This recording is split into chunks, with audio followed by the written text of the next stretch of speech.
मयंक, अगर शिक्षा की बात करें तो उसमें बहुत सारे सब्जेक्ट्स आ जाते हैं, बहुत सारे अलग अलग पहलू होते हैं, जिसमें आपका क्या विचार है? आपका सबसे पसंदीदा क्या सब्जेक्ट्स रहा? की आप बात करें, पसंदीदा तो चलिए पसंद का होता है, लेकिन कुछ सब्जेक्ट्स ऐसे भी होते हैं जो आपको चैलेंजिंग लगते हैं और कभी कभी वो भय का कारण भी बन जाते हैं। जैसे मुझे आपकी बातों से याद आ रहा था जब हम सरदार पटेल की बात कर रहे थे, और सरदार पटेल यानी कि साहस, सरदार पटेल यानी कि धैर्य, सरदार पटेल यानी कि अनुशासन। मुझे सब्जेक्ट्स की बात से याद आया कि जब मैं स्कूल टाइम्स में, मेरा सब्जेक्ट तो कॉमर्स हुआ करता था, लेकिन मेरा ऑप्शनल सब्जेक्ट हुआ करता था मैथ्स। अच्छा। और मैथ्स, अब आपने वो शब्द बोल ही दिया है, मैथ्स। अध्यक्ष रहा हूं आई थिंक मैथ्स एक ऐसा लड्डू है जो हम खाते भी हैं तभी भी पछताते हैं कि अरे यार कर नहीं पाए, अपना पूरा जितना भी हमारी क्षमता थी वो नहीं कर पाए, क्योंकि this is such a pain point for lot of students. और देखिए, लेकिन अब वो समय नहीं है। इसको रोचक बनाने के, इंटरेस्टिंग बनाने के बहुत से तरीके आ चुके हैं और बहुत से माध्यम भी हैं। ऑनलाइन लर्निंग का भी आप सहायता ले सकते हैं। तो आज बात होगी कि मैथ्स को हम रोचक कैसे बनाएं, इंटरेस्टिंग कैसे बनाएं और उसमें हमारी रुचि निरंतर बढ़ती रहे, और एंजाइटी को अचीवमेंट में कैसे कन्वर्ट करें। बिल्कुल।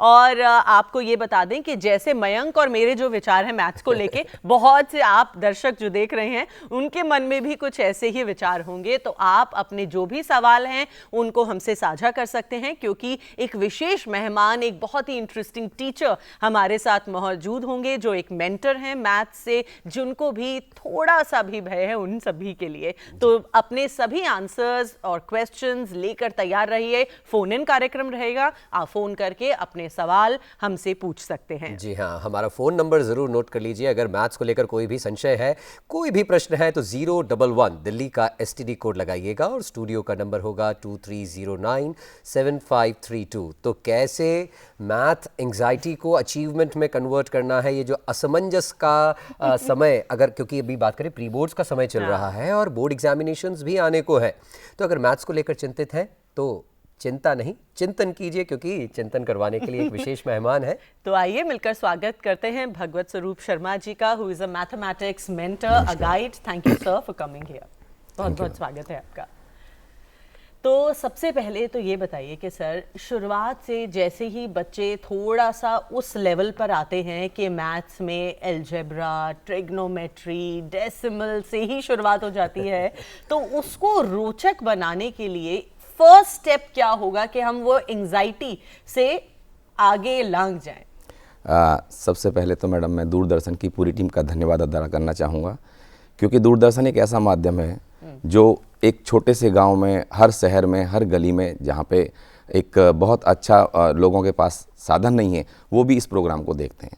दूसरा, आपने समय बहुत अच्छा चुना है, जैसा कि अभी सर ने बताया और आपने भी कहा। बहुत सारे बच्चे उत्सुक हैं जानने के लिए कि कैसे इस बाधा को पार कर पाएं। सबसे पहले इसमें क्या होता है मैडम कि जो मैथमेटिक्स है ना, यही it is the queen of all sciences 100%, and this is the universal language. तो अब क्वेश्चन आता है कि it is not a autologue, it is a dialogue, teacher and student.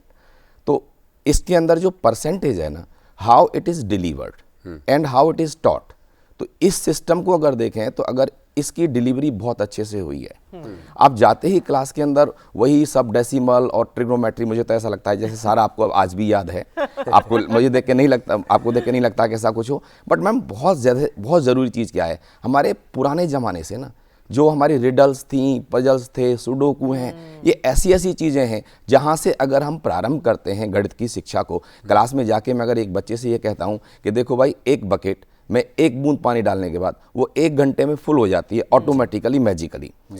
Her minute पे उसका पानी डबल हो जाता है। मैं कहता हूँ when it is half full, आधा कब थी, यानी कि मैंने 1 बूंद पानी डाला, डबल हुआ, डबल हुआ, डबल हुआ, होते होते अब क्वेश्चन ये आया कि when it was half full, 1 घंटे में फुल थी। तो सीधा आंसर बच्चा अगर ये कहता है कि 59 मिनट में ये हाफ फुल थी, क्योंकि हाफ का डबल 1 होना है।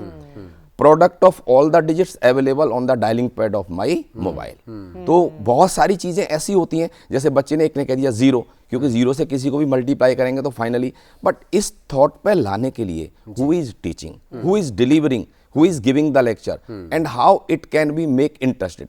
तो इस इंटरेस्ट को क्रिएट करने के लिए हमें अपने मेथड्स में थोड़ा सा चेंज करना पड़ेगा। मैंने पहले प्रोग्राम्स में भी आपको यही बताया है कि मैथमेटिक्स को डिलीवर कैसे किया गया ये ज़्यादा इम्पोर्टेंट है। पर शर्मा सर, इसको कठिन माना क्यों जाता है? मतलब क्या ये सिर्फ एक मिथ्या है, या परसेप्शंस ऐसे बन गए हैं लोगों के कि पेरेंट्स हमेशा बच्चों को बचपन से बोलते हैं जूनियर क्लासेस से मैथ्स मैथ्स मैथ्स मैथ्स में मेहनत ज़्यादा करना है। ये मैथ्स आखिरकार क्यों लोगों को लगता है कि कठिन विषय है? इसका सबसे बड़ा कारण यही है, मैंने आपको पहले भी बताया था, फिर रिपीट कर रहा हूँ कि इसका एक तो शुरुआत में जो अलाइनमेंट थी ना, जो सिलेबस बना था वो कुछ इसी तरह से बन गया था। और अभी एनईपी जो 2020 आया है, जो भारत सरकार ने नया education system, education policy, national education policy डाली है, उसके अंदर अगर आप देखेंगे तो इसकी उस कठिनाई को देखते हुए ये पूरा पूरा परिवर्तित कर दिया गया है। शुरुआत में ऐसा डेफिनेटली था, बट आज की तारीख में, और दूसरा एक चीज़ सबसे ज़रूरी ये भी है ना कि प्रायोरिटी, जैसे लाइफ में अगर आपने प्रायोरिटी डिसाइड कर ली, टीचर ने और बच्चे ने, कि यस माय प्रायोरिटी इज़ कि मुझे इस सब्जेक्ट को किस तरह से डिलीवर करना है, और बच्चे ने सोच लिया कि मुझे मैथमेटिक्स को कैसे पढ़ना है, तो ये कहीं ना कहीं वो जो डायलॉग था ना, उसके अंदर जो गैप था, वो वैक्यूम की वजह से ये सब्जेक्ट हमें टफ दिखाई देता था। आज इतने तरीके के साधन आ गए हैं, इतनी इक्विपमेंट्स हैं, इतने एक्टिविटीज़ हैं, इतना सिस्टम है कि mathematics is not a tough subject. How it is delivered, I am telling you again and again, मतलब एक घड़ी लेके 1-2 दिन तक हम लेक्चर दे सकते हैं कि भाई ये दोनों क्लॉक के जो हैंड्स हैं ये कितने बजे एक दूसरे के ऊपर आएंगे, इनमें परपेंडिकुलर कब होगा, 90, यानी everything can be given with a very very basic example. एक पीस ऑफ पेपर से एक दिन आप एक्टिविटी कर सकते हैं। तो थोड़ा सा जो लेसन प्लान टीचर्स का है वो, प्लस पेरेंट्स को भी ये समझना चाहिए कि हर बच्चा कौन किसके लिए बना हुआ है, अकॉर्डिंगली वी शुड। ये बात तो सर ठीक है कि गणित या मैथ्स हर जगह इस्तेमाल होता है, लेकिन इसमें कुछ ऐसे नीतिगत सुधारों की आवश्यकता है जिससे जो बच्चे हैं इसको और आसानी से समझ पाएं और इसको यूज कर पाएं एवरीडे लाइफ में। मैम, सबसे ज़रूरी, और जो मेरे दर्शक सुन भी रहे हैं, हम उनको ये कहना चाहेंगे कि आज की तारीख में ना ये जो प्योर मैथमेटिक्स है, हमारा पूरा मैथमेटिक्स एक्टिविटी बेस्ड होता जा रहा है। राइट। हमारा छोटी क्लास का बच्चा सरकमफ्रेंस, सर्कल, डायमीटर, तो जितनी एक्टिविटीज़ मैक्सिमम पॉसिबल हैं वो सारी इसके अंदर आती जा रही हैं। और एक्टिविटी जब when you are doing something, जब आप कुछ कर रहे होते हैं ना, तो लर्निंग बाय डूइंग का जो प्रोसीजर है वो बच्चा फिर कभी भूलता नहीं है। जो रोट लर्निंग है वो पूरी तरह से खत्म होती जा रही है। अब एनईपी को 2020 को लाते हुए देख रहे हैं कि बच्चों के अंदर वो जो इंटरेस्ट है और जो डर था, जो आपने बोला कि किसी भी चैलेंज को आवश्यकता और उसको उसमें कैसे बदला जाए, तो that is going to happen. ये 2-3 साल में काफ़ी हो रहा है और सरकार इस पर काम कर रही है, और शिक्षकों की भी बहुत सारी इस तरह की ट्रेनिंग्स वगैरह हो रही हैं। और ये जो हम संवाद कर रहे हैं ये शिक्षकों तक भी पहुंच रहा है, मेरे भाइयों तक, मेरी बहनों तक, और साथ में मेरे बच्चों को भी। जी सर, आपने अभी जैसे घड़ी का एग्जाम्पल दिया कि हम बच्चों को परपेंडिकुलर या एंगल सिखा सकते हैं, जियोमेट्री सिखा सकते जी, हैं। जी, जी। लेकिन जैसे जैसे हायर क्लासेस में मैथ्स की बात होती है, जी। जब वो dy/dx बच्चों को थोड़ा सा डरावना लगता है या लिमिट्स डरावनी लगती है, तो उन सब्जेक्ट्स को या उन टॉपिक्स को कैसे बच्चों को थोड़ा इंटरेस्टिंग मैनर में पढ़ाया जाए?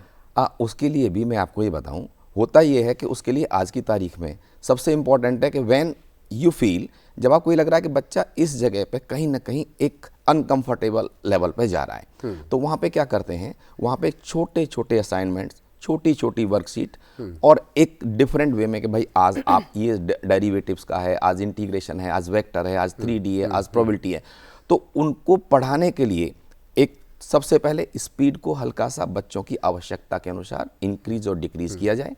फिर उसके अंदर बच्चों से कराने के लिए उनको एक जो क्लास के अंदर माहौल क्रिएट किया जाता है कि अगर आज मुझे कोई बच्चा प्रोबेबिलिटी के इतने क्वेश्चन करके लाता है, या कंडीशनल प्रोबेबिलिटी और बेस थ्योरम, या जो भी उसके अंदर चीज़ें हैं, यदि उनको मेरे को एक चार्ट बना के क्लास में लगाता है, या वो आपस में बच्चे जो पीयर ग्रुप में इंटरेक्ट करते हैं, if this kind of things will happen in the classroom, तो ये एक्टिविटी बच्चों को उस जो उनका इंक्लिनेशन दूर हो रहा था उसे प्रॉपर इंक्लिनेशन पर लेके आती है। ये एक्टिविटी तो ठीक है, एक अच्छी पहल होगी, लेकिन आपको कितना ज़रूरी लगता है कि ये जो टॉपिक्स हैं, वेक्टर्स हो गया या डेरिवेटिव हो गया या कोई और मैथ्स का कॉम्प्लिकेटेड टॉपिक हो गया, उसका प्रैक्टिकल एप्लीकेशन बच्चों को बताना ज़्यादा ज़रूरी है कि ये कहाँ प्रैक्टिकली अप्लाई होता होगा? जैसे ट्रिग्नोमेट्री की अगर बात करें, हम सभी जानते हैं वो sine theta, cos theta, tan theta, पर वो कहाँ प्रैक्टिकली यूज़ होगा? क्योंकि 8वीं 9वीं 10वीं के बच्चे बच्चे के लिए वो जानना कितना ज़रूरी है?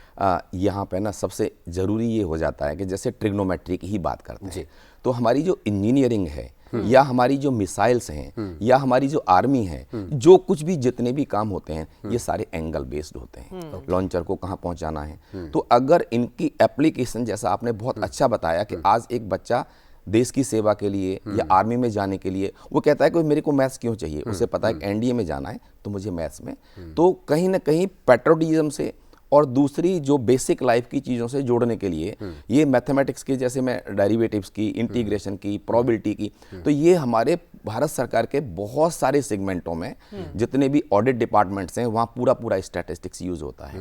जितनी इंजीनियरिंग के स्टूडेंट्स हैं, जितने छात्र हैं, उन सबको पता है कि इसके बिना हमारा गुजारा आगे नहीं हो पाएगा। तो कहीं ना कहीं उद्देश्य की प्राप्ति के लिए बहुत आवश्यक हो जाता है इस बात को कोरिलेट करना कि हमारा इसका जो प्रैक्टिकल रिलेशन है वो क्या है, and that is very much there. Sir, जैसे आपने बताया मैथ्स को अगर प्लेवे तरीके से या प्रैक्टिकल उदाहरणों के जरिए पढ़ाया जाए तो आसानी होती है, लेकिन इस मैथ्स के तो बहुत सारे स्तर हैं। अब अलग अलग क्लास के लिए क्या क्या प्रणाली इस्तेमाल करें? बहुत से शिक्षक भी देख रहे होंगे, आप क्या कहना चाहेंगे? मैं इसमें ये कहना चाहूँगा कि कई बार क्या होता है, कुछ बच्चों की प्रायोरिटीज मैथ्स की 10th तक होती है जी बिल्कुल। और 10वीं क्लास में मुझे याद है मैं इस कमेटी में 2-3 बार गया था जो बेसिक और स्टैंडर्ड मैथमेटिक्स को अलग अलग किया गया था। हम ये चाहते हैं कि मान लो किसी बच्चे का या स्पेशली देखा जाता है कि इंजीनियरिंग ब्रांच में जब जाते हैं तो वहाँ बॉयज़ की संख्या ज़्यादा होती है और मेडिकल में जब भी पहुँच रहे होते हैं तो वहाँ पे हमारे पास गर्ल्स जो है ज़्यादा नीट की तैयारियाँ कर रहे होते हैं। तो ज़रूरी ये है कि बच्चे के बेसिक स्टैंडर्ड क्लास के लेवल, मान लो मैं बहुत एक ऊंची चीज़ को एक छोटे लेवल पर पढ़ाना शुरू कर दूं तो that will not be feasible. सबसे ज़रूरी ये होता है कि वो एक्टिविटीज़ बाकायदा क्लासीफाइड हैं कि आज मुझे 5वीं क्लास में जाना है तो मुझे कौन सी एक्टिविटी लेके जानी है। और आपको पता है कि पहले आपके और मेरे समय में 100 नंबर का पेपर मैथमेटिक्स का होता था। आज सीबीएसई ने और दूसरे बोर्डों ने 80-20 या 70-30 मतलब उसके अंदर उन्होंने मैंडेटरी कर दिया है कि अगर आप ये काम करोगे तो आपको 20 नंबर इस चीज़ के मिलेंगे। प्रोजेक्ट है और दूसरे प्रैक्टिकल्स हैं, एक्टिविटीज़ हैं और बहुत सारी चीज़ें ऐसी जोड़ के उनको कम मतलब बहुत ईजी वे में 20 नंबर कैसे अचीव किए जाएँ। तो गवर्नमेंट इसकी वेटेज भी साथ साथ देती जा रही है, एक्सपर्ट्स इस पर काम कर रहे हैं और आगे भी रेगुलर काम हो रहा है। इसके अंदर हर स्टेक होल्डर, चाहे वो पेरेंट्स हैं, बच्चे हैं, टीचर्स हैं, सबसे टाइम पे सीबीएसई और गवर्नमेंट ऑफ इंडिया सलाह लेती रहती है और वो पोर्टल खुले होते हैं। लाखों की संख्या में जब व्यूज़ पहुंचते हैं तो उन पे काम करके प्रैक्टिकली फिर ये चीज़ें इम्प्लीमेंट हो रही हैं और हमें पूरी उम्मीद है कि हमारा देश इस मैथमेटिक्स के फील्ड में पहले भी बहुत अच्छा रहा था और आज भी अच्छा रहे। जी शर्मा सर, प्रायः ये देखा गया है कि बच्चे जब मैथ्स की बात करते हैं तो जो फार्मूले होते हैं या थियोरम्स होती हैं, डेरिवेशंस होते हैं, वो याद नहीं रख पाते। तो उन बच्चों को आप क्या सलाह देना चाहेंगे कि कैसे उन फार्मूले को स्मरण में रखा जाए, रिमेंबर किया जाए? क्या टिप्स हो सकती हैं?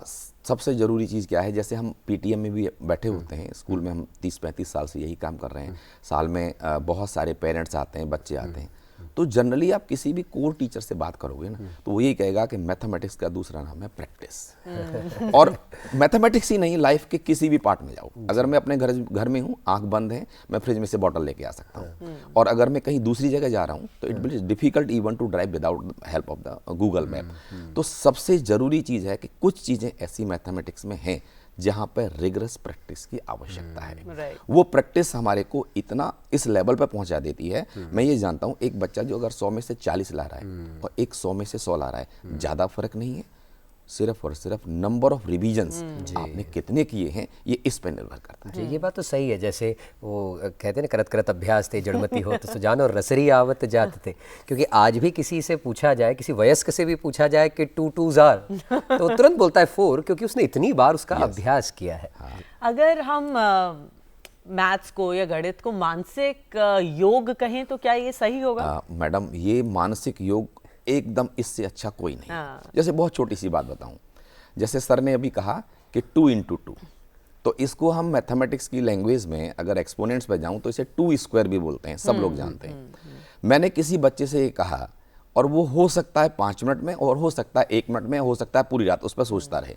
2 स्क्वायर में अगर 2 की पावर 2 है, मैं कहता हूँ हर 2 की जगह 3 लिख दो हर स्टेज में, तो उत्तर क्या आएगा? तो 2 की पावर 2 को बच्चे ने लिखा 3 की पावर 3, और जनरली 3 इंटू 3 इंटू 3 27 आंसर आता है, लेकिन इसका सही आंसर है 37, क्योंकि मैंने ये कहा था कि हर 2 को हर स्टेज पे 2 की जगह 3 से रिप्लेस करो।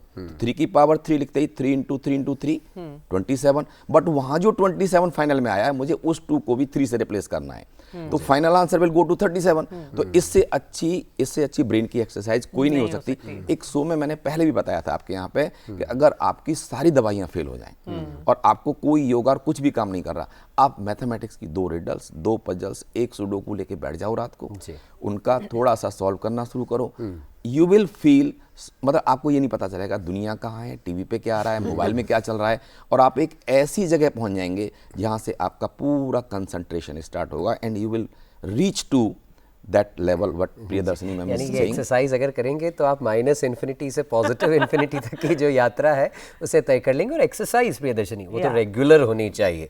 जैसे अगर आज मंडे एडिशन में मैथ्स की बात हुई है तो अगले मंडे एडिशन में भी मैथ्स की बात होनी लाजमी है। जी, क्योंकि अगले सोमवार महान गणितज्ञ रामानुजन का जन्मदिन भी होगा। हम अगले सेगमेंट में, अगले मंडे एडिशन में भी मैथ्स को लेकर कुछ रोचक बातचीत आप तक लेकर आएंगे दर्शकों। फिलहाल शर्मा सर, आपने कार्यक्रम में जुड़कर इतनी महत्वपूर्ण जानकारियाँ और इतनी अच्छी टिप्स बच्चों को, इंटरेस्टिंग फैक्ट्स बच्चों तक पहुँचाए, आपका बहुत बहुत आभार, बहुत बहुत धन्यवाद। थैंक यू, ये मेरा सौभाग्य है और मैं चाहूँगा मेरे सारे बच्चे, सारे शिक्षक और सारे साथी गणित को एक दूसरे तरीके से, जैसा NEP 2020 कहती है, उस हिसाब से परोसना शुरू करें। This will be the best subject, as I told you, it is the queen of all sciences and universal language. Thank you so much.